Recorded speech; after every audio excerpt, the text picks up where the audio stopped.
కాకాలోకంకి స్వాగతం. ఈ కంటెంట్ మీకు నచ్చినట్టయితే లైక్ చేయండి, మీ బంధుమిత్రులకు షేర్ చేయండి.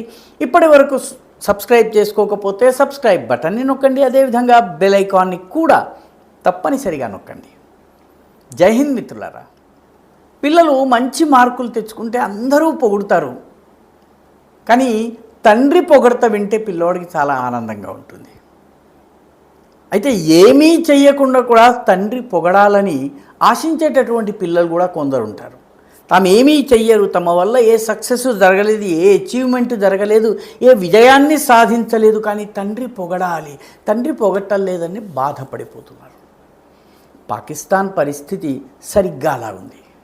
ఎందుకంటే పాకిస్తాన్ ఇరాన్కి అమెరికాకి సయోధ్య కుదిర్చి గల్ఫ్లో జరుగుతున్నటువంటి నెలల తరబడి జరుగుతున్నటువంటి యుద్ధాన్ని అంతం చేసేందుకు నేను మధ్యవర్తిని అని పలు రకాలుగా ప్రకటించుకుంది. ఎవరు గుర్తించలేదు. చిట్ట చివరికి పాకిస్తాన్లో 2 దఫాలుగా గల్ఫ్ యుద్ధాన్ని ముగించే దిశగా అమెరికా ఇరాన్ల మధ్య 2 దఫాలుగా చర్చలు జరిగినా కూడాను అవేం ఫలవంతం కాలేదు. పాకిస్తాన్లో తమకు భద్రత లేదని ఇరాన్కి చెందినటువంటి నాయకులు భావించి చెప్పబెట్టకుండా వెళ్ళిపోయారు, వేరే విమానంలో వెళ్ళిపోయారు. తమ ట్రావెల్ అరేంజ్మెంట్స్, ప్రయాణ వివరాలను అసలు పాకిస్తాన్కి తెలియజేయలేదు. అంతగా ఎవరు పాకిస్తాన్ని ట్రస్ట్ చేయలేదు, కాబట్టి పాకిస్తాన్ అచీవ్ చేయలేదు. ఇప్పుడు ఇరాన్ అమెరికాల మధ్య సంధి ఏదైతే కుదిరిందో, ఒప్పందం ఏదైతే కుదిరిందో 19th జూన్ నాడు సంతకం చేయబోతున్నారో స్విట్జర్లాండ్ లోపల. ఈ సంతకం చేసేటటువంటి ప్రక్రియలో పాకిస్తాన్ ఎక్కడా లేదు. ఎందుకంటే ఇప్పటి వరకు పాకిస్తాన్ చేసింది కొరియర్ పని మాత్రమే. అక్కడి మెసేజ్ ఇక్కడ ఇవ్వడం, ఇక్కడి మెసేజ్ అక్కడ ఇవ్వడం, ఇద్దరు కలిసి వచ్చినప్పుడు ఒక గ్లాసులు మంచినీళ్ళు ఇవ్వడం. ఆ హోటల్ బిల్లులు కూడా ఇప్పటి వరకు చెల్లించలేదు. కొరియర్ సర్వీస్ పని మాత్రమే చేసింది. కానీ చిట్ట చివరికి ఒప్పందం కుదిరింది ఖతర్ యొక్క ప్రమేయం వల్ల. నిజానికి ఖతర్కి ఈ దౌత్యపరంగా పలు దేశాల మధ్య ఘర్షిస్తున్నటువంటి దేశాలను దగ్గరకు తీసుకొచ్చేటటువంటి దౌత్యపరమైనటువంటి సామర్థ్యం ఉంది, వనరులు ఉన్నాయి. అమెరికాతో ఆ సాన్నిహిత్యం ఉంది. నిజానికి దోహా అకార్డు పేరిట, దోహా ఒప్పందం పేరిట ఆఫ్ఘనిస్తాన్లో తాలిబాన్లకు అమెరికాకి మధ్య ఒప్పందం కుదిర్చింది దోహా ఖతర్ ప్రభుత్వమే, ఖతర్ పాలకులే. ఆ ఒప్పందం ఆధారంగానే తాలిబాన్లు కాబూల్లోకి ప్రవేశించారు. ప్రస్తుతం వాళ్ళ పరిపాలన కొనసాగుతుంది. కాబట్టి ఇప్పుడు కూడా ఒప్పందం వెనక ఖతర్ పాత్ర ఉంది. ఖతర్ యొక్క పాత్ర గురించి గల్ఫ్ దేశాలు మాట్లాడుతున్నాయి, మిగతా దేశాలు మాట్లాడుతున్నాయి, యూరప్ మాట్లాడుతోంది. ఈ ఇరాన్ అమెరికాల సంధి విషయంలో ఒక్కరు కూడా పాకిస్తాన్ గురించి ప్రస్తావించటం లేదు. ఒక్కరు కూడా. యూరప్ దేశాలు దాని గురించి మాట్లాడటం లేదు, గల్ఫ్లో ఉన్నటువంటి దేశాలు మాట్లాడటం లేదు, ఇజ్రాయెల్ అసలు మాట్లాడటం లేదు. మై ఫేవరెట్ ఫీల్డ్ మార్షల్ అని జనరల్ ఆసిమ్ మునీర్ని, ఫీల్డ్ మార్షల్ ఆసిమ్ మునీర్ని పొగిడినటువంటి డొనాల్డ్ ట్రంప్ కూడా పాకిస్తాన్ పేరెత్తటం లేదు. అంతేకాదు, ఇదివరకులాగా ప్రతిదానికి మై ఫేవరెట్ ఫీల్డ్ మార్షల్ అని చెప్పి ఆసిమ్ మునీర్ భుజం తట్టడము, దగ్గరికి తీసుకోవడము, ఆయనకి విందులు ఇవ్వడం కూడా తగ్గింది. ఎందుకంటే అమెరికాకి అవసరం తీరింది. పాకిస్తాన్కి ఇప్పుడు అర్థమైంది ఏంటంటే అమెరికా తమని వాడుకుంది. అమెరికాకి ఇప్పుడు ఇరాన్తో కుదిరినటువంటి సంధిలో పాకిస్తాన్ ప్రమేయం లేదు. పాకిస్తాన్లో కొందరు దీన్ని ఇస్లామాబాద్ అకార్డ్ అనేటటువంటి పేరు పెట్టాలి, ఇస్లామాబాద్ ఒప్పందం అని పేరు పెట్టాలని చెప్పి కోరుకుంటున్నారు. కోరుకోవడంలో తప్పు లేదు. కానీ ఈ సమావేశం జరుగుతున్నది స్విట్జర్లాండ్లో ఎప్పుడైతే స్విస్ నేలపైన ఒప్పందం జరుగుతుందో ఆ పేరే వస్తుంది. పాకిస్తాన్ ఎవ్వరూ గుర్తు చేసుకోవటం లేదు. అయితే పాకిస్తాన్ అందుకు బాధపడటం లేదు. అమెరికా పట్టించుకోకపోవడం వల్ల బాధపడటం లేదు. ఇరాన్ పెద్దగా విలువ ఇవ్వకపోయినా కూడా బాధపడటం లేదు. కానీ పాకిస్తాన్ బాధపడుతున్నది దేనికోసం? తన తండ్రి అయినటువంటి భారతదేశం తనని పొగడలేదని బాధపడుతుంది.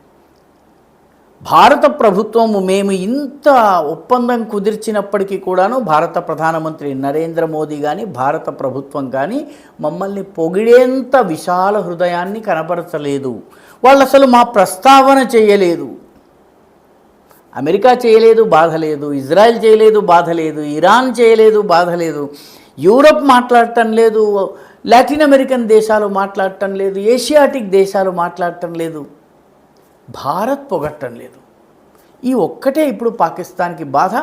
వాళ్ళ చట్టసభలలో on the floor of the house వాళ్ళ మంత్రి అయినటువంటి ఖ్వాజా ఆసిఫ్ దీని విషయంలో చాలా బాధను వ్యక్తం చేస్తూ, ఆవేదనను వ్యక్తం చేస్తూ భారత్ తమని పొగిడి ఉంటే బాగుండేది అని అంటున్నారు. అంటే భారత్ పొగడ్త పాకిస్తాన్కి అంత అవసరం. ఎందుకంటే ప్రతి విషయంలో కూడాను భారత్ని కాపీ కొట్టే ప్రయత్నం చేస్తుంది. భారత్ ఏం చేస్తుందో దాన్ని కాపీ కొడుతుంది. పాకిస్తాన్ యొక్క దురదృష్టం అది. ఎందుకంటే పాకిస్తాన్కి తనదైన ఉనికి లేదు. పాకిస్తానీలు తమను తాము అరబ్బులుగా చెప్పుకోలేరు. ఎందుకంటే అరబ్బు దేశాల్లో ఎవరన్నా వేషాలు వేస్తే పాకిస్తాన్ వాళ్ళకి అసలు విలువే లేదు. అరబ్బు దేశాల డబ్బుల మీద బ్రతుకుతాం కాబట్టి మేము అరబ్బులమని చెప్పుకునే పరిస్థితి లేదు.